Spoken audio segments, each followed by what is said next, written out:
Labas vakaras, gerbimi televizijos žiūrovai. Po minutės pertraukėlės tęsime transliaciją iš Siemens arenos.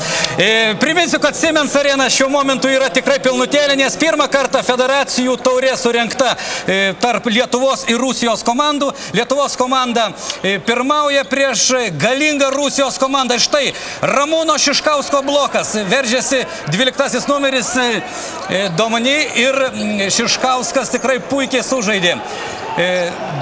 Taigi, kaip minėjau, Lietuvos komanda pirmauja prieš Rusijos rinktinę 39-37 likus 9 minutėms iki trečio kėlinuko pabaigos. Ir du puikus taškai pelno Simas Serapinas su kamuoliu Karosiovas, varinėsi ties tritaškių liniją, rezgi ataką ir žiūrė, kam perduoti, bet visi žaidėjai yra užginti ir tikrai sėkmingai sužaidė. Noriu paminėti, kad federacijų taurė bus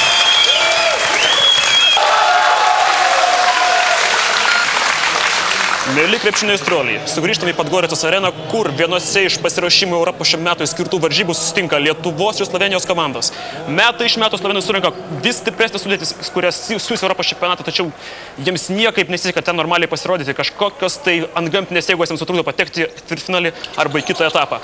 Šiais metais Slovenų komanda vėlgi kupina žvaigždžių, kurių atvyko netgi iš už Atlanto, tai Primožas Bežas ir ponas Nakbaras. Tačiau matome, kaip šiose varžybose slovenai sunkiai tvarkosi su jauduliu ir Lietuvos komanda priekį 8 taškų persvarą. Žinoma, tai varžybos, kurios yra skirtos tik pasiruošimui ir abi komandos vengia atskleisti savo taktinės gudrybės ir taktinius sumanymus. Žinoma, savo nuomonę sudaryti abiejas galime ir dabar.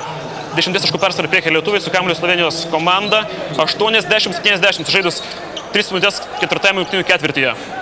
Nakbaras veržiasi po krepšių, perduos į kairį kraštą, iš turėtų atakuoja slovenai. Netaiklus metimas, labai netaiklus metimas.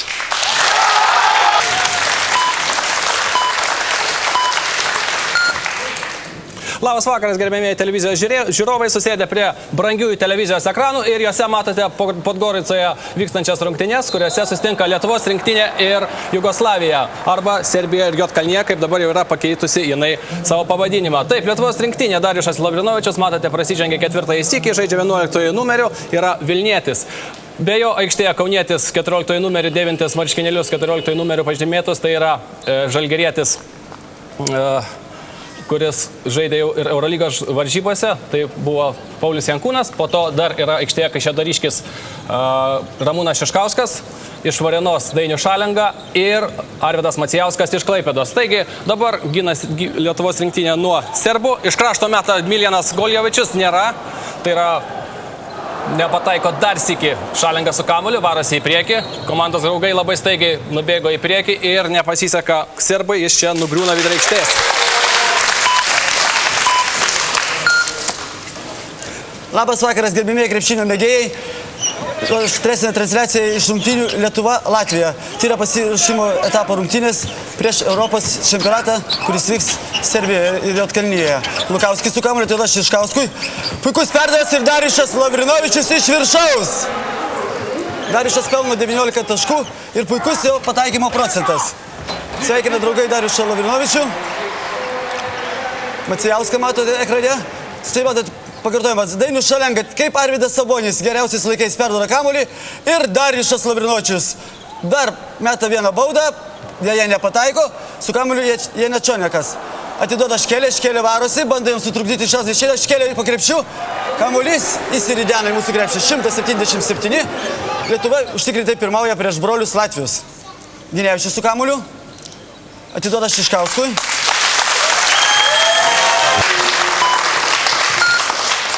Sveiki, gerbimi krepšinio mėgėjai. Grįžtame į Atlanto žaidinių grupės varžybas, kuriuose susitinka Lietuva, olimpinių Barcelono žaidinių bronzos laimėtoja, bei Amerikos antroji svajonių komanda.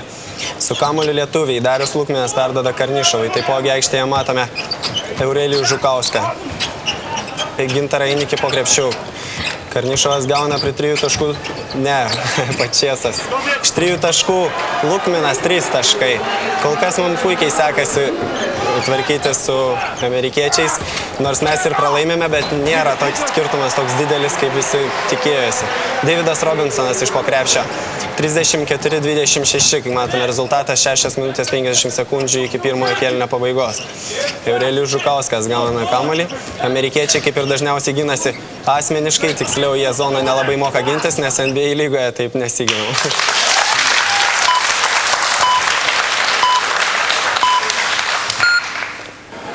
Sveiki sugrįžę į Belgiją, į Charleroi sporto rūmus, kur Lietuvos Ryto krepšininkai dabar likus iki ketvirto kėlinio pabaigos 6 minutėms 77-74 pirmauja prieš Kazanio Makedonikos, prasižengęs Slavenas Rimasas. Na, reikia paminėti tą faktą, kad Lietuvos Ryto krepšininkai pusfinalio po įnirtingos kovos, po 2 rungtynių sugebėjo įveikti Valensijos Pamesą, kuri turi daug didesnį biudžetą nei Lietuvos Ryto krepšininkai, kurie yra gausybė žvaigždžių. Tačiau Lietuvos Rytas savo susitelkimu sugebėjęs įveikti pusfinalio barjerą, dabar labai netoli iki to, kad Lietuvai padovanotų antrąjį kelialapį į Eurolygą. Ir dabar prie baudų metimų linijos matome Lietuvos Ryto komandos pagrindinį vidurio puolėją Robertą Jevtoką. Robertas Jevtokas kol kas yra pelnęs 3 baudos metimus iš 3. Iš viso jo sąskaitoje yra 3 taškai. 2 taškus jis meta daugiau nei 50% taiklumu. Deja, 4. baudos metimas netaiklus ir dabar jau Graikijos krepšininkai stengiasi greitai kontratakuoti. Slavenas Rimasas prasiveržė po krepšiu.